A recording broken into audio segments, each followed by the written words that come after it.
No, you're fine. So what we've done today is a big improvement over the tension on the instrument, but like we explained earlier, that tension needs to settle. There's one broken base wire here. Those are custom built and will have to be hand wound for that one, and I will reach out to a piano supplier to do that. We're going to look at something here. This is called a hitch pin, and as you can see, that wire loops around the hitch pin. So what's actually happening is we're going from a tuning pin under some stuff into the speaking length, over the bridge, around the hitch loop, and back again. So one wire is two speaking lengths, and the tension is such that that wire doesn't have to be tuned to the same note. I'm bringing this up because we have a wire here in the mid-range that we have a missing speaking length from. And ordinarily, we would be down to a single wire. Either two neighboring notes would have two, or this wire would only be one wire instead of two. So the previous technician, in an attempt to not have to wrestle with the piano, wound a hitch loop, which you can kind of see under there. You can see where that wire has been twisted so that normally that loose end would have gone all the way back to be the other speaking length. This is going to be a more difficult repair because it goes under the base wire. And so we may, because this has already been addressed to a degree, put that a little bit further on the back burner than some of the other stuff. We want to clean the soundboard. The soundboard's very dirty. The action's very dirty. The soundboard being dirty, the soundboard's moving the air. When we hear the piano, we don't hear the wire. The wire doesn't move enough air. And when you have all this kind of dust and stuff all over the soundboard, it really mutes the tone, much like the winter is very quiet because the ground has been muted. So this layer of dust is like a layer of snow muting the motion on the soundboard. Cleaning the soundboard will give us more depth and tone, especially in the mid-range. So it'll be really nice, good improvement to make. Cleaning the action is also advisable because it's got the same amount of grime going on in there. We have repetition here. So it talked about before how the touch response mechanism of the piano is a miniature catapult and the grand piano is a miniature automatic catapult. It's able to reload faster because it has what's called a repetition lever, which basically lifts the hammer out of the way in order for the jack, which is the firing pin of our miniature catapult, to get back underneath the hammer. And in this case, well, I can't be 100% certain of the diagnosis. I believe we just have a weak spring, so we're not getting good return, can't lift the hammer out of the way. When we take the action out, we'll get a more defined diagnosis on that. And then in the high end, we also have lots of sluggish hammers. This is likely the result of either binding from accumulated dust or we have some corrosion on the center pins. So let me just try and talk with my hands here. All of the moving parts on the piano have to be bushed so that they don't squeak. You can't have metal against wood or they just squeak. So the axle of any moving part is called a center pin. So you can imagine, if talking about an upright, if this is the hammer, then our pivot point is here. There's this dog-eared flange that's around the hammer butt, and then there'd be an axle going through it, and there has to be bushing, a little cloth donut around the metal so that it's not squeak, squeak, squeak every time it moves.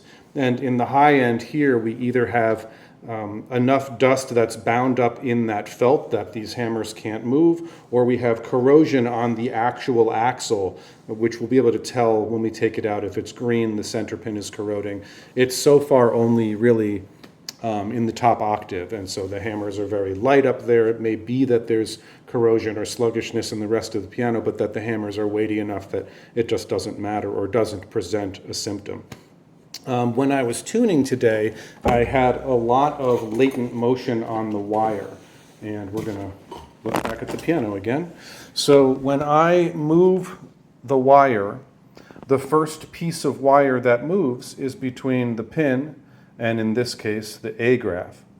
Or if we were talking about up here, it would be between the pin and the capodastro bar. There's a little bit of trivia for you. The capo on the guitar is not a capo, it's a capodastro, and it is a patent that came from Steinway.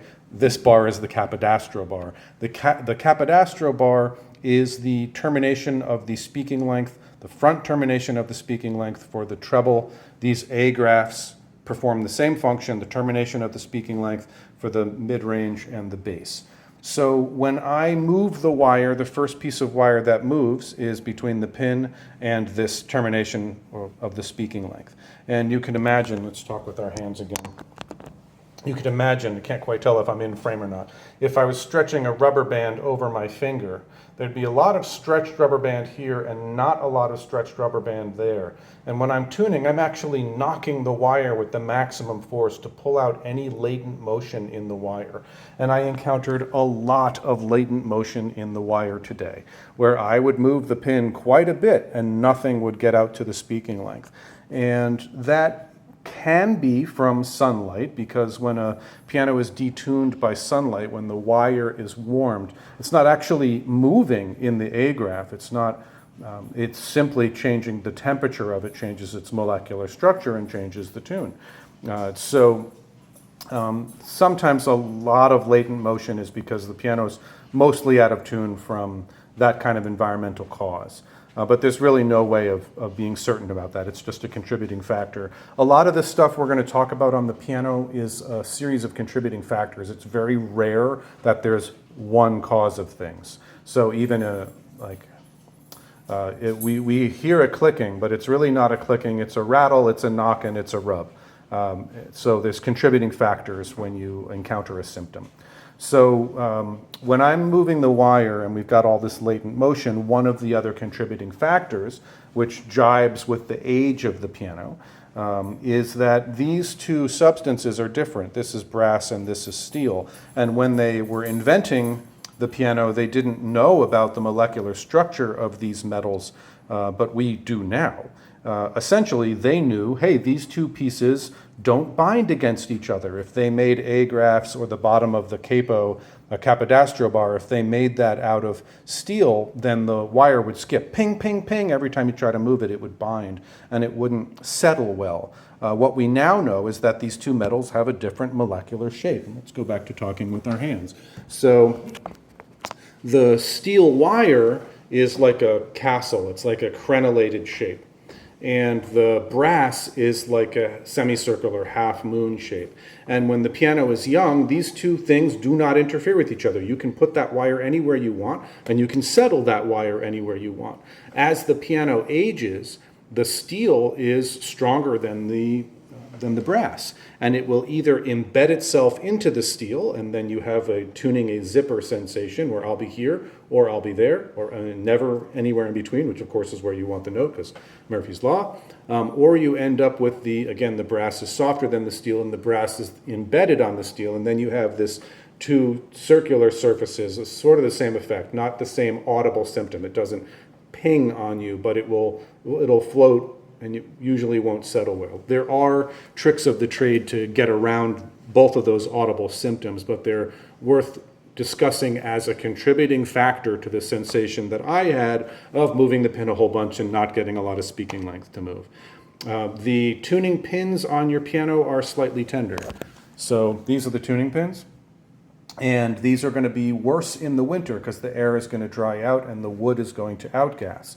So I didn't mark any of them today. It may be that we come back in a couple weeks to do a cleaning and that some of the notes are obnoxiously out, at which point we will mark them and treat them. But normally that sort of treatment is only done when they're at their worst. You don't really want to overdo it. So but let's back up and talk about the tuning pins again. So these are the tuning pins, and we only see the top of it. There's another 2 inches driven into the pin block of the piano. The Steinway patent for a pin block is 7 plies of rock maple. Wow. And like the wood quality is incredible. You know, it's like, so the reason why they want these different laminations of maple, and they're all going in different directions, is because the wood has a better end grip than it does a through grip. So if you had this one beautiful piece of maple, even if it was like an ancient forest maple, and then you drilled a bunch of holes in it and jammed a bunch of pins, and it would just crack along the grain. So these different layers of the pin block going in different directions always have end grip for the pin. And when one lamination starts to crack, it doesn't actually have that detrimental effect on all of them. Whereas if it was one piece, you'd just have a crack would make, a whole row of pins would suddenly be unusable. So the tenderness that we're encountering in the tuning pin is from one or more of these laminations in certain areas that are starting to show fatigue. The traditional response is pretty aggressive on the piano. It means removing the tuning pin, shimming the hole, and jamming the tuning pin back in, which spreads the crack to the neighbors. Or the alternate would be, instead of shimming, that we upsize the tuning pin, in which case a tuning pin of a slightly wider diameter. You remove the old one, put the wire in the new pin and jam it in. Same thing, tends to make the issue worse for the neighboring notes. There is a newfangled, and by newfangled I mean only been successfully used in the piano industry for 20 years. There's a newfangled solution called CA glue, which is a super thin super glue, and it is not strong enough to glue anything in the piano. But what happens is you, having marked the pin, because we've got an audible symptom of it being obnoxiously out of tune after it settles, we just put a couple drops where the pin meets the plate, and gravity and capillary action will draw it in. And then the next time, let's see if I can arrange this again, the next time that you move that pin, the glue breaks off and becomes a gap-filling measure in the fatigued pin block. It is not expensive, it is not time-consuming, it is a little smelly because it's an epoxy, so if there's sensitivities, we want to leave a window open. It dries super quick, but it's very effective. I've seen pianos go from rubber band to being able to hold, albeit after a bunch of treatments. And often, even though they say it dries quickly, you do need to wait a little while for it to actually dry into the depths of it. And it's not gluing it, it's filling the gap. So, you put a bunch in, move the pin as much as it'll allow you, and then come back a little later and do more. So it usually is a gradual repair where we acknowledge the issue, we put a drop of chalk, a mark of chalk on top of the pin, so that it tells me, this note was tender. But other than that, we don't do anything until the piano says, I can't hold this tension. So it's usually like a 3-year thing, where the first year is mark it with chalk, the next year is treat it with the glue, and then the year after that is wipe the chalk off. But that's only because I usually see pianos like once a year. If we're more frequent, then we can treat it as the symptom shows itself. So this is all very normal for a piano of this age. How old is this piano? I'd have to look up the serial number, but I can let you know. I have the piano atlas at home. I'll definitely let you know. So I think there's at least $150 worth of cleaning to do. We don't have to wait at all on that. We could do that sometime next week or the week after. We don't want to tune again until the piano is settled. And then, from your Chickering, there are internal humidity control devices. The piano is a good candidate for that. We do have a crack in the soundboard here.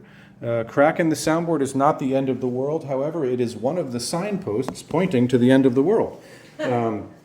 The soundboard is the membrane that moves the air. At its thickest in the middle, it's only 1/4 of an inch thick, and it tapers to be narrower around the edges. And like we mentioned before, it's forced into a crown in order to ring, the wood rings better if it's under tension. And if you just have a flat soundboard and you put a bunch of strings on it, it will actually crush it. So there has to be this resistant force of the crown. If you've ever looked at the back of an upright or crawled underneath your grand, you'll notice that perpendicular to the grain of the soundboard, there are these diagonal slats, and those are called the ribs, and they're actually responsible for maintaining the crown of the soundboard. It's just not thick enough to put up with all that downbearing from the wire. So when you have a crack in the soundboard, essentially you've got this little piece of air that's not getting moved by the membrane, and that's not the end of the world.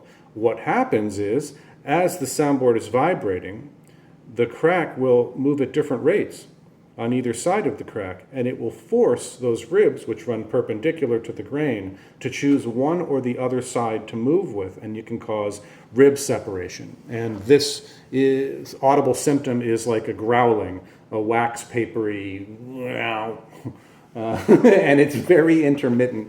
It's horrible on this one note, and it happens to be raining, and it's not raining the next day, and the problem's gone. or it's horrible on these 3 notes on this really dry day. So it's very related to how swollen the wood or dried the wood is. This is why the piano is a good candidate for the damp chaser. The damp chaser maintains 41% humidity year round if it stays plugged in and maintained. But there's a logical order of operations when it comes to a damp chaser, because if I install a damp chaser, let's assume this piano didn't need more than 1 tuning, and we just put a fresh tuning on this instrument, and we're happy with it, and we feel it's going to be stable for 6 months or more. If I put a damp chaser on tomorrow, we lose this tuning, because the wood is not at 41% humidity. Right. And when plug the thing in, it does not immediately go to 41%. It also takes about 3 weeks to acclimatize the instrument. In that case, it's not the soundboard torquing under downbearing, it's the soundboard swelling or contracting on a cellular level as the damp chaser brings it to 41%. So if a damp chaser is in the cards, and for this piano it's likely $650 or $700 parts and labor, then it wants to be done in a logical order of operations, where if we're trying to put a final tuning on in 3 weeks, well, maybe we install a damp chaser first and wait 3 weeks after that to put a final tuning on. We are not in the aggressive season. It is a concert of the 2 events. However much moisture the wood drinks up, it's forced to give back in the winter, but the damage is done in the winter. So Right. to a certain extent, we can wait on the damp chaser until autumn. And autumn is like a real floating target these days, because you Right. can get rain. The last 3 years, there's been rain in 60-degree weather in December.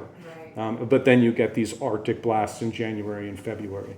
Usually the house has a telltale where it's like, oh, our cellar door won't close until the winter. There's this one drawer that doesn't close until the winter, or only doesn't close in the winter. It's like the wood of the house outgasses. That's the timing of it, when the piano will react with the room.